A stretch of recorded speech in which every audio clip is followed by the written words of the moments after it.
ভালো লাগা আর ভালোবাসা এই দুই শব্দ আমরা প্রায়শই একসাথে ব্যবহার করি, কিন্তু সত্যিটা হলো ভালো লাগা শুরু করে আর ভালোবাসা টিকিয়ে রাখে। আমি আজ বলবো এই দুটির মধ্যে ঠিক কি পার্থক্য রয়েছে। ভালো লাগা খুব সহজে হয়, একটা হাসি, একটা কথা বলা আর একটা আচরণেই আমাদের সহজে কাউকে ভালো লেগে যেতে পারে। ভালো লাগা হলো একটি কৌতূহল, একটি আকর্ষণ এবং একটি নতুনত্ব কিছু জানার আগ্রহ।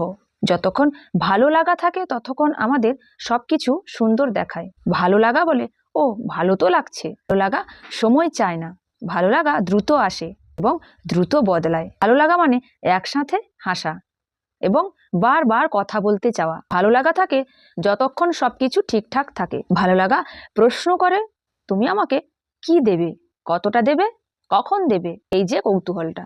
এবার আসি ভালোবাসায়। ভালোবাসাটা কি? ভালোবাসা হলো কোনো মানুষের তুমি সুন্দর দিকের পাশাপাশি তার অসুন্দর দিকও তোমার খুব পছন্দ হয়। সে অসুন্দর দিক দেখেও তুমি তার পাশে থেকে যেতে চাও। ভালোবাসা বলে, ও তোমাকে আমার ভালো লাগছে না, তবু আমি তোমার পাশে থাকতে চাই। ভালোবাসা ধীরে ধীরে তৈরি হয় কিন্তু গভীর হয়। ভালোবাসা মানে একসাথে চুপ করে থাকা। ভালোবাসা মানে কিছু না বললেও সবকিছু বুঝে ফেলা। ভালোবাসা দেখা যায় যখন আমাদের সবকিছু এলোমেলো হয়ে যায়। ভালোবাসা প্রশ্ন করে, তোমার কি দরকার? এইভাবে অনেক সম্পর্ক নষ্ট হয়ে যায়, কারণ মানুষ ভালো লাগাকে ভালোবাসা ভেবে ফেলে।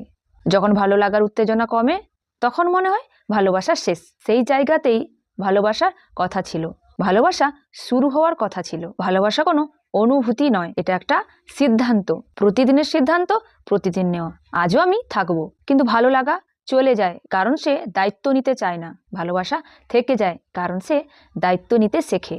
ভুলটা আমাদের, কারণ আমরা ক্ষণিকের জন্য ভালো লাগাকে ভালোবাসা ভেবে ভুল করে ফেলি এবং অনেক কিছু আশা করে ফেলি। আর যখন ভালো লাগার মোহটা কেটে যায়, মানুষটা চলে যায়, তখন আমরা ভালোবাসার বদনাম করি। আজ নিজের অনুভূতিকে একবার প্রশ্ন করো, আমি কি এমন কাউকে চাই যে আমাকে ভালো লাগায়, নাকি চাই এমন মানুষ যে আমার পাশে থাকে, আমাকে মানুষ বানায়?